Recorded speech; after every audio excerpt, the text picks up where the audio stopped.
Some of these British aircraft became legends. Others were forgotten before the war even ended. Today, we're revealing every single one that flew in World War II. Let's begin with biplane fighters. Gloster Gladiator, a tough biplane.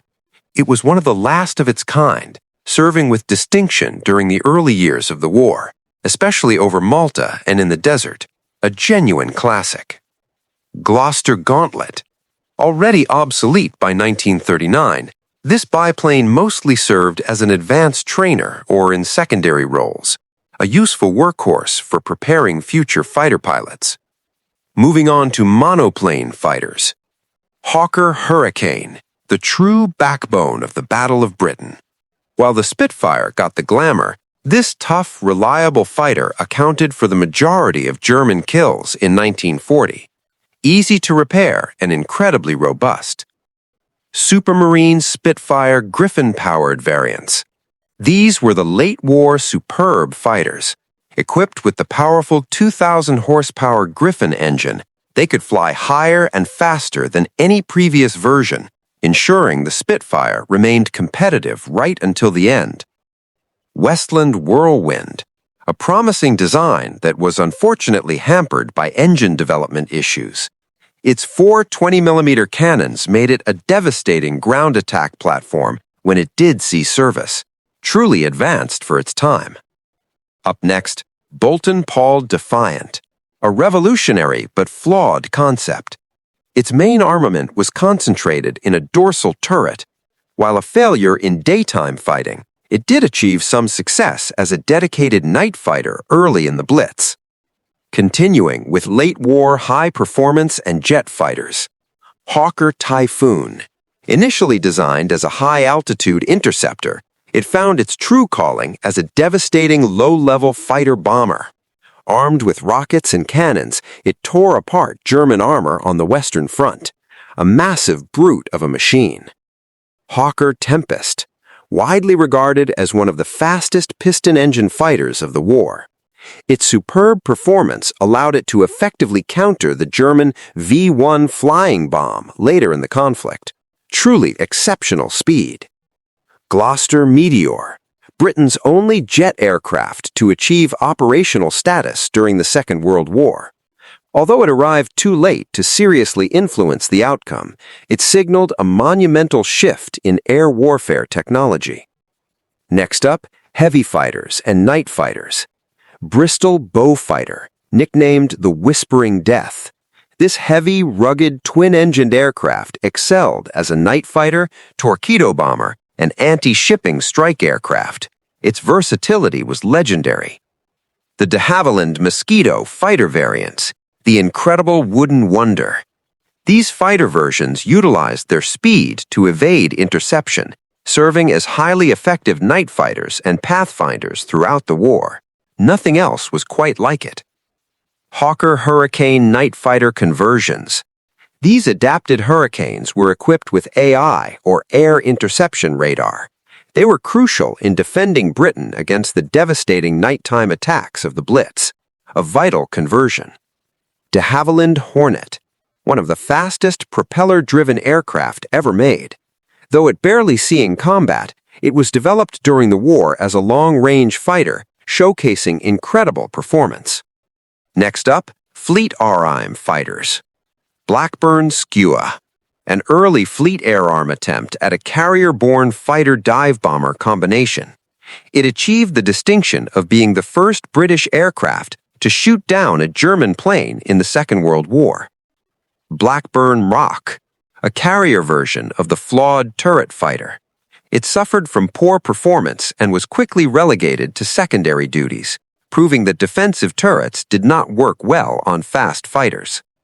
Fairey Swordfish, a two-seat naval fighter. While somewhat slow, its endurance made it useful for long-range patrols over the sea. Then Fairey Firefly. This two-seat carrier fighter became essential in the Pacific theater. Renowned for its long range and powerful armament, it saw extensive action against the Japanese in the final stages of the conflict. Then Hawker Sea Hurricane, the navalized version of the ubiquitous fighter. It proved invaluable, especially when launched from cam ships, catalapped aircraft merchantmen, providing vital aerial cover for convoys in the Atlantic. Supermarine Seafire, essentially a navalized Spitfire. While it provided superior speed and agility, the narrow landing gear made taking off and landing on carriers a notoriously difficult and unforgiving business for the pilots. Up next, Grumman Martlet Wildcat, the British name for the American Wildcat fighter. This rugged, compact aircraft was critical to the Fleet Air Arm in the Atlantic and Mediterranean before Hellcats arrived.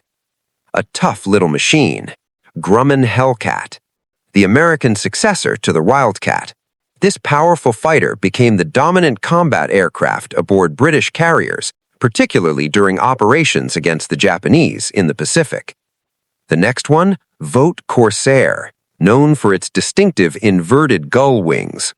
British pilots mastered the tricky landing techniques that initially challenged the U.S. Navy, making it a powerful tool for the Fleet Air Arm.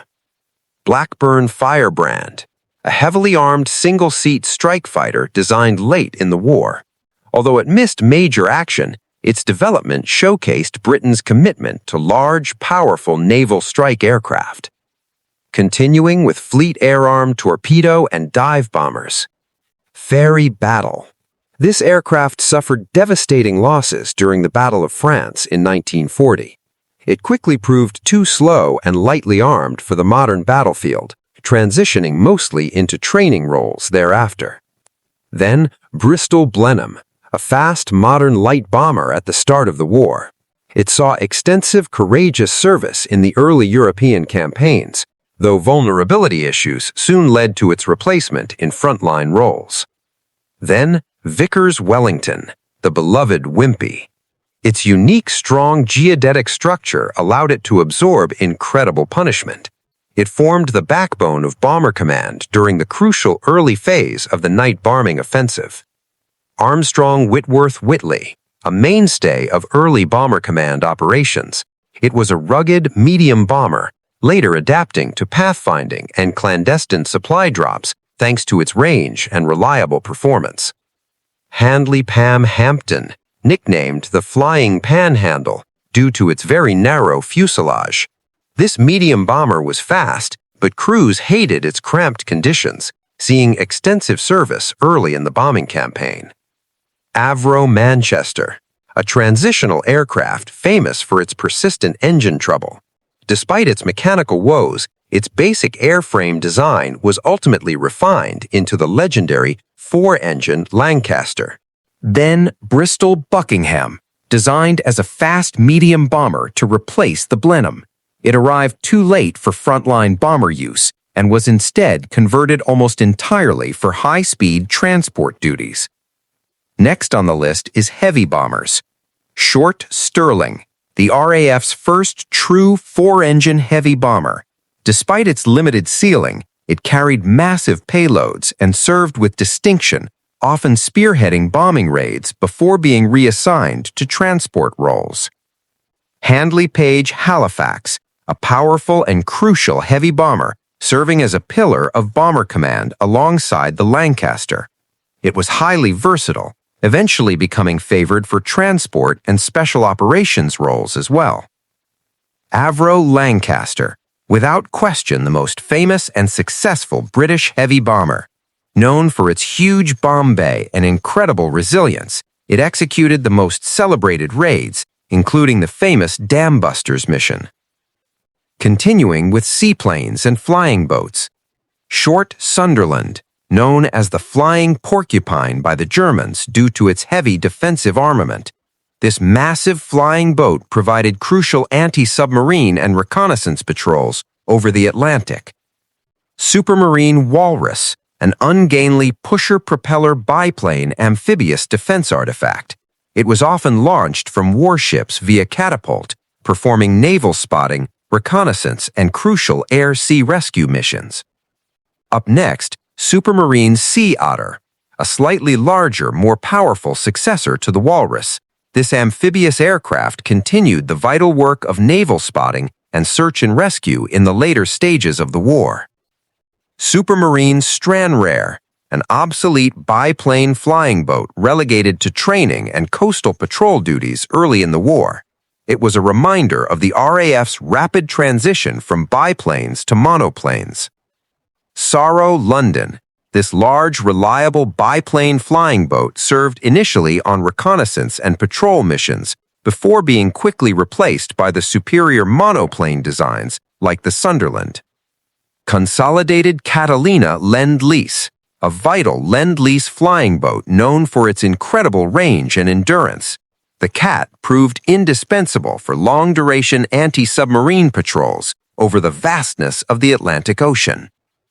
Next is land-based reconnaissance and Army cooperation. Westland Lysander. This short takeoff and landing liaison aircraft became famous for its dangerous clandestine missions. It slipped agents in and out of occupied Europe under the cover of darkness. Taylorcraft Auster, the British equivalent of the U.S. Army's Grasshopper. This tiny, high-winged aircraft was used for artillery spotting and battlefield reconnaissance right across the Western Front. Percival Proctor, a reliable three-seat communications and radio training aircraft. It was widely used by the Royal Air Force to teach navigation and general flying skills throughout the conflict. Westland Wallace, a venerable pre-war general-purpose biplane used extensively for training and secondary duties. It was already a veteran of the RAF by the time the war began. Moving on to transport and general purpose. Bombay, primarily used as a troop transport, especially in the Middle East and Africa. This reliable machine provided vital logistical support and occasional light bombing capability. Handley Page Harrow, an obsolescent heavy bomber that quickly found its true niche as a dependable transport aircraft. It moved cargo and personnel throughout the global theaters of operation. Armswith Walbemarle, originally designed as a medium bomber, it found its ultimate purpose as a highly successful troop transport and crucial glider tug, notably during the D-Day landings. Avro York, a transport aircraft derived directly from the famous Lancaster bomber design. Its rugged reliability made it essential for carrying high-ranking officials and vital supplies across the globe. Now this is the Vickers Warwick. Designed as a heavy bomber replacement, it was never used in that role. Instead, it became invaluable as a long-range air-sea rescue, transport, and coastal patrol aircraft. Airspeed Console, a post-war civilian conversion, but the basic design served extensively during the war. It was used for high-speed communications and general transport duties. Let's move on to trainers and target tugs. De Havilland Tigermoth, the quintessential primary trainer aircraft. Thousands of Commonwealth pilots first learned to fly on this reliable, robust biplane, an absolute cornerstone of pilot production. The next one, Miles Magister, designed to eventually replace the Tigermoth as the primary trainer. Its enclosed cockpit and more modern handling prepared pilots for the faster monoplane fighters. Miles Master, the crucial link between basic training and frontline fighters like the Hurricane. This high-performance machine taught cadets how to handle fast, retractable gear monoplane fighters.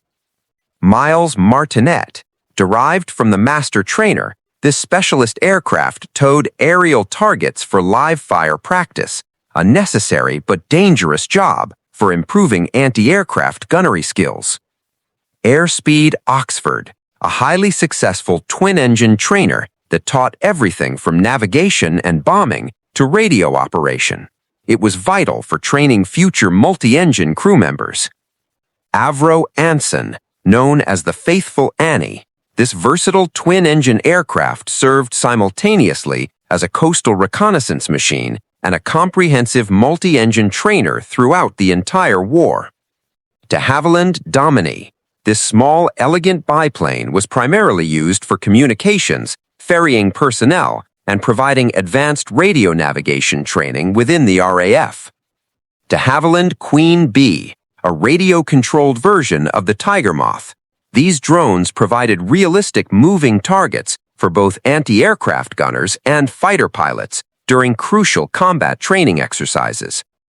Percival Prentice, designed during the conflict, this three-seat primary trainer provided excellent visibility and stability, aiming to offer better handling characteristics than earlier training types.